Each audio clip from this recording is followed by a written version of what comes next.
kami senang bekerja memberitakan Injil, pergi mengabarkan Injil ke kota, gunung dan lembah, bekerja dengan sekuat tenaga sampai dunia baru dengarkan tenangnya yang mulia yang menderita agar manusia dibenarkan. Segalanya buat Kristus, kerja cinta dan setia kami. Segalanya buat Kristus, pujian, hormat dan sembah. Segalanya buat Kristus, Dia berkorban buat kita. Dengan syukur kami nyanyi sorak, selamanya buat Kristus. Segalanya buat Kristus, kerja cinta dan setia kami. Segalanya buat Kristus, pujian, hormat dan sembah. Segalanya buat Kristus, Dia berkorban buat kita. Dengan syukur kami nyanyi sorak, selamanya buat Kristus. Bersedia untuk penyabitan. Ini sudah pasal yang terakhir dari buku Yakobus, pasal yang kelima. Dan untuk sahabat ini kita akan belajar Yakobus 5 ayat 7 sampai 12. Yakobus 5 ayat 7 sampai 12. Tadi sudah disebutkan bersedia untuk penyabitan. Yakobus 5 ayat 8 ayat hafalan, kamu juga harus bersabar dan harus meneguhkan hatimu, karena kedatangan Tuhan sudah dekat. Saya selalu ingat kata-kata Pak Marolop Sagala di saat Anda memulaikan pelajaran sekolah sahabat. Yang pertama harus Anda katakan adalah, kira-kira ada enggak hubungannya judul dengan ayat hafalan? Apa yang saya sebutkan tadi, apakah ada hubungan ayat dengan judul?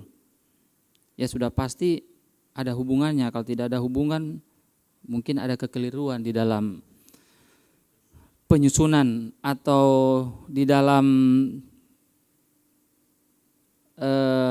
mengartikan. Di dalam mengartikan, karena beberapa pelajaran sekolah sahabat yang lalu ada beberapa koreksi di sana dari hal menerjemahkan ya pendeta. Jadi kalau kita tidak lihat kepada bahasa Inggrisnya atau bahasa yang lebih tepat, bisa-bisa pengertiannya bisa jadi salah dan pada akhirnya kita menjalankannya juga atau melakukannya juga sudah apa? Sudah salah. Oke, bagi saya hubungannya di sini bersedia untuk penyabitan dengan ayat hafalan. Bersedia untuk penyabitan. Kata ini memang bagi saya ada hubungannya dengan apa yang disebut dengan ayat hafalan di sini, harus bersabar. Kenapa? Kalau kita lihat judulnya di sini dan apa yang ditulis oleh buku Yakobus 5 ayat 7 sampai 12, di sana kita akan dapati bagaimana kita harus mempersiapkan diri menghadapi apa? Menghadapi waktu kedatangan Yesus yang kedua kali. Sebagaimana kita mempersiapkan diri kalau ada pimpinan datang. Jadi ada hubungannya dengan kedatangan Yesus yang kedua kali. Sebagaimana kita mempersiapkan kedatangan seseorang yang kita tuakan, yang kita anggap orang yang penting, segala sesuatu kita persiapkan. Nah, di sini juga disebutkan bersedia untuk penyabitan. Saatnya akan tiba, hari dan saatnya akan tiba untuk mempersiapkan segala sesuatu, maka dibutuhkan kesabaran. Memang kita masing-masing kita mungkin pernah pengalaman menunggu seseorang. Kalau tidak sabar, mungkin persungutan yang akan apa? Yang akan muncul. Dan itu juga sebagian dari pelajaran soal sahabat kita. Jadi belajar atau pelajaran tentang kesabaran di sini atau sabar sangat apa? Sangat luas dan memang sangat apa? Sangat penting. Kita di umat Tuhan di akhir zaman ini salah satu hal, salah satu sikap yang apa? Yang perlu kita tumbuhkan di saat kita menantikan akan kedatangan Yesus yang kedua kali.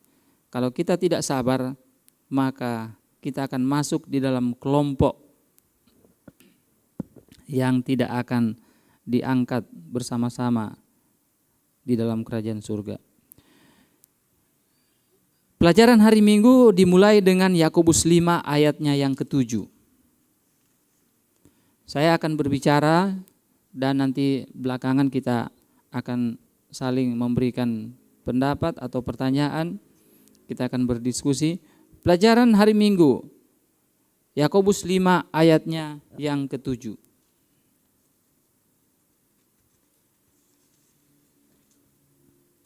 Karena itu saudara-saudara, bersabarlah sampai kepada kedatangan Tuhan. Sesungguhnya petani menantikan hasil yang berharga dari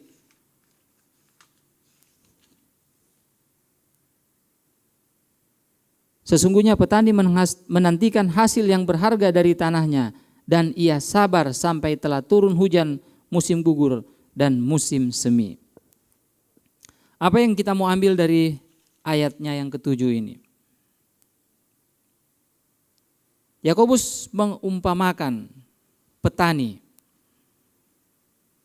Seorang petani, kita tahu bagaimana petani sangat bergantung kepada cuaca. Pelajaran sekolah sahabat di dalam kalimat yang pertama disebut petani sangatlah bergantung kepada cuaca untuk mata pencarian mereka. Dan memang itulah yang menjadi apa? Menjadi perhatian dari para petani. Dia harus bisa melihat kapan hujan datang, kapan panas datang, dan cuaca apapun yang harus mereka alami, yang biasanya mereka sudah harus apa? Mereka sudah harus siap sedia. Dan untuk menghadapi semuanya itu sangat memerlukan apa? Sangat memerlukan kesabaran. Ada tulisan Nyonya White di sini dalam Our Father Cares halaman 212. Berdasarkan gambaran hujan awal dan hujan akhir yang jatuh di daerah timur pada saat penyamaian dan penuaian, nabi-nabi Ibrani menubuatkan pemberian karunia rohani dalam ukuran yang luar biasa ke atas gereja Allah. Apa yang dimaksudkan dari bacaan ini?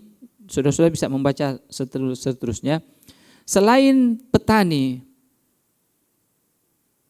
bergantung kepada cuaca, di dalam ayat 7 ini disebutkan juga bagaimana petani menantikan hasil yang berharga dari tanahnya. Dia harus sabar, dikatakan sampai telah turun hujan musim gugur dan hujan musim semi. Apa yang dimaksud dengan hal ini? Di dalam tulisannya White di sini disebutkan, dikatakan, tetapi menjelang berakhirnya penutupan penuaian dunia, pemberian istimewa karunia rohani telah dijanjikan untuk menyiapkan gereja bagi kedatangan anak manusia. Pencurahan roh ini sama seperti datangnya hujan akhir, dan untuk kuasa tambahan ini umat Kristen harus memanjatkan permohonan mereka kepada pemilik panen pada waktu hujan akhir. Inilah kebutuhan terbesar daripada umat-umat Tuhan di saat kita menantikan akan kedatangan Yesus yang kedua kali. Kalau kita tidak dikuasai, tidak dipenuhi oleh roh, maka sia-sia kehidupan kerohanian kita, sia-sia kita menantikan akan kedatangan Yesus yang kedua kali. Karena apa? Karena kita harus benar-benar dipenuhi dengan apa? Dengan roh, agar supaya kita diberikan kekuatan, kemampuan untuk menghadapi akan situasi yang ada menjelang kedatangan Yesus yang kedua kali. Karena apa yang akan kita hadapi, tantangan-tantangan cukup apa? Cukup besar. Itu dalam pelajaran hari Minggu. Di pelajaran hari Senin kita akan lihat ayat hafalan Yakobus 5 ayat 8. Seberapa dekatkah dekat itu? Ayat 8 disebutkan, kamu juga harus bersabar dan harus meneguhkan hatimu karena kedatangan Tuhan sudah dekat.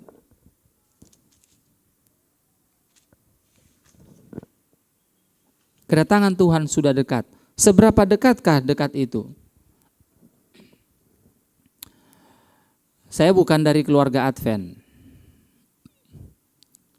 Tapi yang pasti saya sudah sekitar 30 tahun Advent. Sejak saya Advent, pada waktu mengikuti KKR, kita sudah dengar akan apa? Akan kedatangan Tuhan ini. Dan bahkan itu belum terlalu lama. Disebutkan di sini bahwa pekabaran ini sudah apa? Sudah 2000 tahun yang lalu disampaikan. Sampai saat ini belum juga apa? Belum juga datang. Itulah sebabnya dikatakan seberapa dekatkah dekat itu. Kita tahu perumpamaan-perumpamaan Yesus banyak disebutkan. Dan Yesus menggambarkan, dikatakan sini, Yesus menggambarkan kedatangan kerajaan itu melalui perumpamaan. Untuk apa? Untuk mengajarkan perkara surga yang tidak biasa dalam istilah yang lebih dipahami. Pendalaman pelajaran perumpamaan ini menunjukkan bahwa kerajaan itu memiliki dua aspek. Waktu sekarang, realitas spiritual, dan realitas kemuliaan yang masih akan datang. Saudara-saudara sekalian, apa yang saya katakan tadi bahwa waktu daripada kedatangan Yesus yang kedua kali dikatakan juga dalam pelajaran Saudara Sahabat ini, dan dikatakan di dalam Injil. Tidak ada yang tahu waktu kedatangan Yesus yang kedua kali. Apa yang harus kita lakukan? Apa yang harus kita lakukan? Dikatakan di dalam ayat ini, kamu juga harus bersabar dan meneguhkan hatimu. Ya, kalau bersabar, ya kita sudah tahu apa itu sabar. Tapi meneguhkan hati di sini apa itu? Di pelajaran Sekolah Sahabat ini disebutkan, kata teguhkanlah berarti sungguh teguh atau memperkuat. Hati kita harus terikat kepada Tuhan sehingga itu tidak dapat lagi digerakkan walaupun ada tekanan yang ada di atasnya. Menjadi teguh dalam kebenaran, menahan pencobaan dan bertahan dalam ujian serta penderitaan untuk iman, semuanya memiliki kontribusi bagi pekerjaan ini. Jadi apa yang harus kita lakukan di sana? Di sini sudah disebutkan, kita memperkuat hubungan kita dengan apa? Dengan Tuhan. Kita harus benar-benar terikat dengan apa? Terikat dengan Tuhan. Karena terlepas sedikit saja kita, maka kita akan tidak tahan menghadapi gejolak atau cobaan yang ada. Semakin dekat kepada kedatangan Tuhan, semakin banyak tantangan, cobaan yang harus kita hadapi. Itulah sebabnya dikatakan pertumbuhan rohani adalah sebuah proses yang tidak selalu mudah, tetapi menghasilkan buah yang apa? Buah yang berharga. Pertumbuhan kerohanian. Selama kita masih manusia, maka kita tidak lepas dari apa? Kita tidak lepas dari cobaan, kegagalan, ataupun hal-hal yang membuat kita sering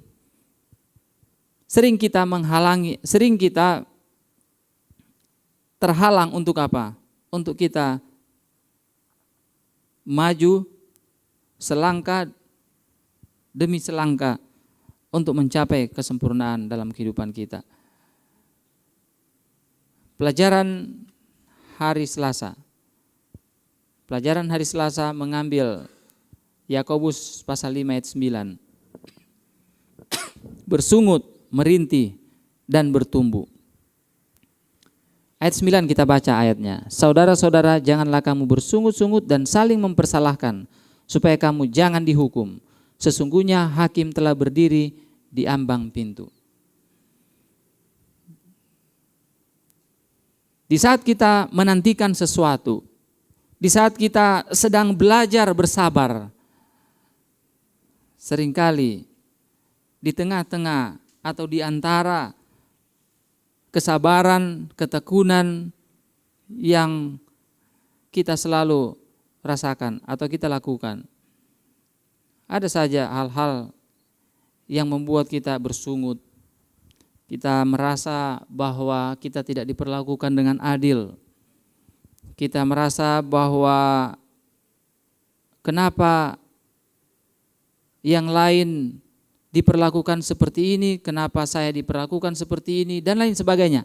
Ada banyak hal yang sering kita hadapi. Tetapi semuanya hal itu hanya merupakan satu tantangan-tantangan, cobaan-cobaan yang terus harus kita harus kita hadapi, dan di samping harus kita hadapi, kita harus selalu dikatakan di dalam pelajaran hari Senin tadi, kita harus selalu terikat dengan Kristus agar supaya kita bisa menghadapi semuanya itu.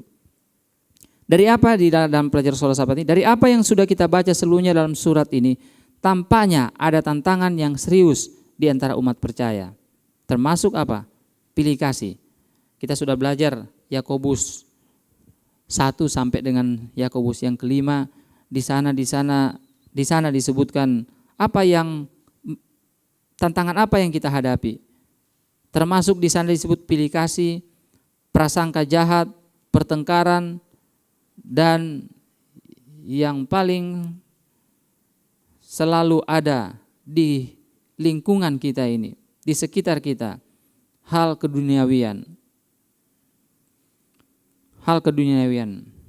Tetapi Yakobus disebutkan di sini dengan konsisten. Yakobus mengarahkan kita kepada solusi. Jadi ada solusi, ada jalan keluar bagi kita, bagi masalah-masalah kita. Yaitu apa? Kita pertumbuhkan iman kita. Kita pertumbuhkan iman kita. Dikatakan iman, firman yang tertanam, melihat kepada hukum yang memerdekakan, hati yang tidak terbagi, dan hikmat yang baik. Kasih karunia, tangan yang tahir, dan hati yang bersih. Hal-hal inilah yang boleh memberikan satu pengharapan kepada apa? Satu pengharapan kepada kita. Kalau boleh saya katakan bahwa menghadapi segala sesuatu dalam kehidupan kita ini, kita harus lebih banyak berpikiran apa? Positif. Semakin kita banyak berpikiran positif, maka yang akan keluar juga apa? Hal-hal yang positif. Tapi kalau kita berpikiran negatif, maka tanpa kita sadar, kita selalu berada di dalam lingkungan negatif, dan pada akhirnya tanpa kita terasa, kita juga melakukan hal-hal yang apa? Hal-hal yang negatif. Tantangan-tantangan yang ada yang kita hadapi, sudah dikatakan di sini ada apa? Ada solusinya. Pelajaran hari Rabu diambil dari Yakobus 5 ayat 10 dan ayatnya yang ke-11. Teladan kesabaran dan ketahanan. Dalam pelajaran hari Rabu sini kita bisa lihat contoh para nabi-nabi, para pendahulu-pendahulu kita orang-orang zaman dahulu yang ada dalam Alkitab. Bagaimana mereka mempraktekkan dan mereka mendemonstrasikan akan kehidupan kekristenan mereka yang apa? Yang benar. Ayub dikatakan di sini. Kita semua kenal Ayub.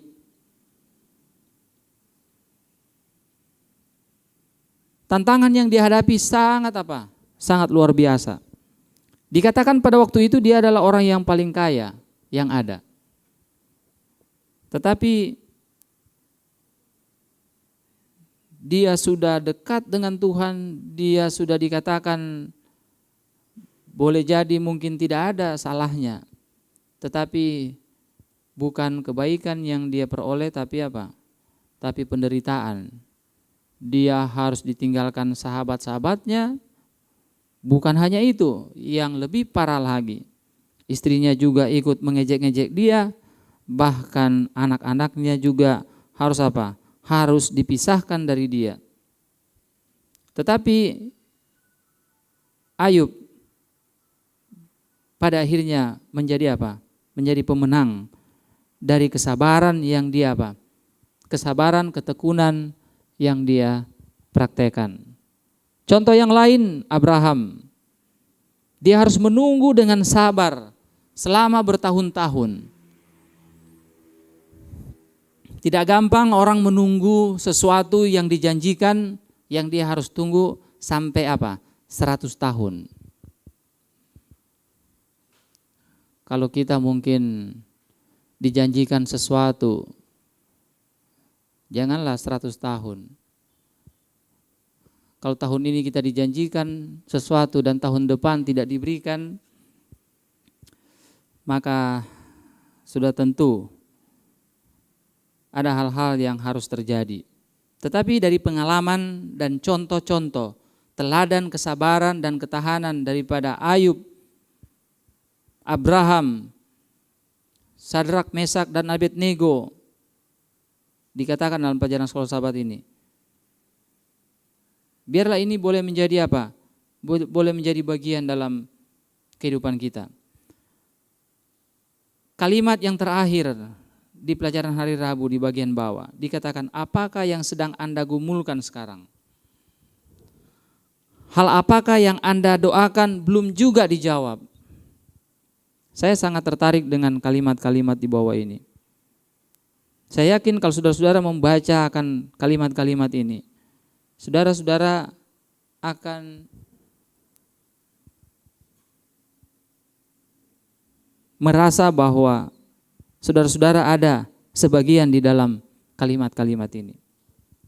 Saudara adalah bagian daripada kalimat-kalimat ini. Berapa seringkah Anda merasa tidak berpengharapan? Pikirkanlah pencobaan-pencobaan yang dialami tokoh-tokoh iman di atas. Bayangkan seharusnya mereka juga merasa tidak berdaya ketika itu. Apa pelajaran yang bisa kita ambil dari pengalaman mereka? Yang bisa menolong mereka melewati pergumulan-pergumulan mereka. Itu juga bisa menjadi apa? Bisa menjadi satu pelajaran bagi kita. Mereka bisa, kita juga bisa. Apa yang membuat kita tidak bisa? Oleh karena kita tidak bergantung sepenuhnya kepada apa? Kepada Tuhan. Pelajaran hari Kamis, Yakobus 5 ayat 12. Nyata seperti sinar matahari. Di dalam buku Khotbah di atas Bukit, halaman 76 dan 79. Nyonya White mengatakan, ada dalam pelajaran sekolah sahabat ini, segala sesuatu yang dilakukan orang-orang Kristen harus jelas seperti terang matahari. Kenapa sampai terang matahari ini harus dikatakan dan harus diumpamakan kepada apa? Kepada orang Kristen. Segala sesuatu yang dilakukan orang-orang Kristen harus jelas seperti terang matahari. Kita lihat bagaimana sinar matahari yang bersinar tanpa dihalang-halangi oleh awan atau kabut dan lain sebagainya, maka segala sesuatu nampak apa? Jelas. Nampak jelas.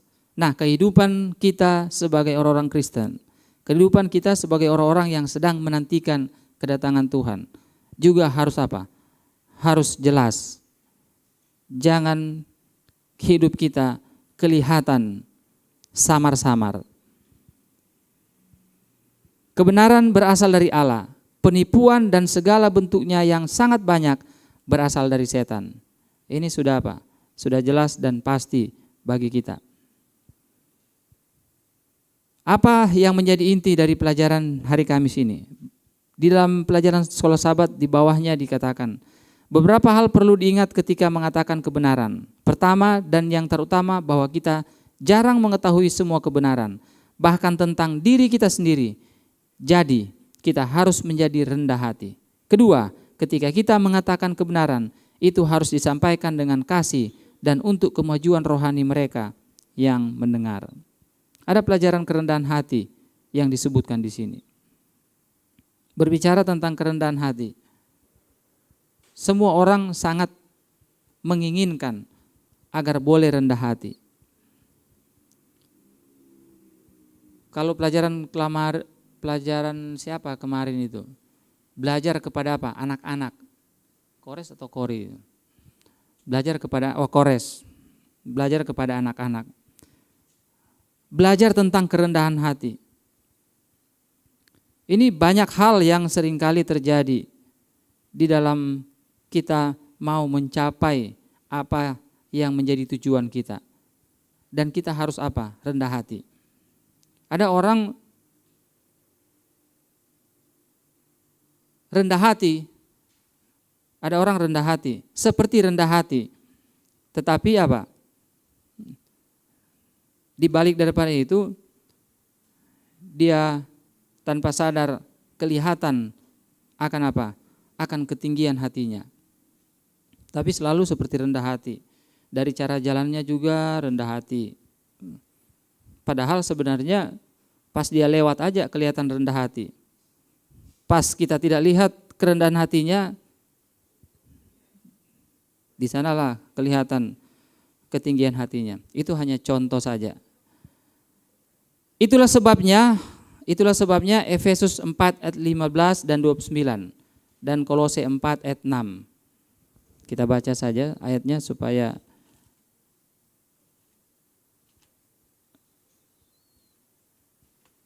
Efesus berapa tadi? Efesus 4 ayat 15.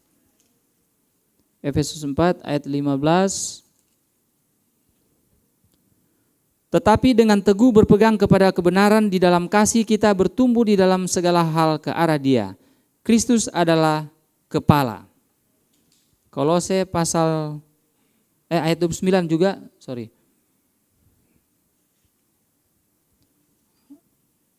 Ayat yang ke-29 dari Efesus 4. Janganlah ada perkataan kotor keluar dari mulutmu, tetapi pakailah perkataan yang baik untuk membangun, di mana perlu supaya mereka yang mendengarnya beroleh kasih karunia. Nah, ayat selanjutnya di dalam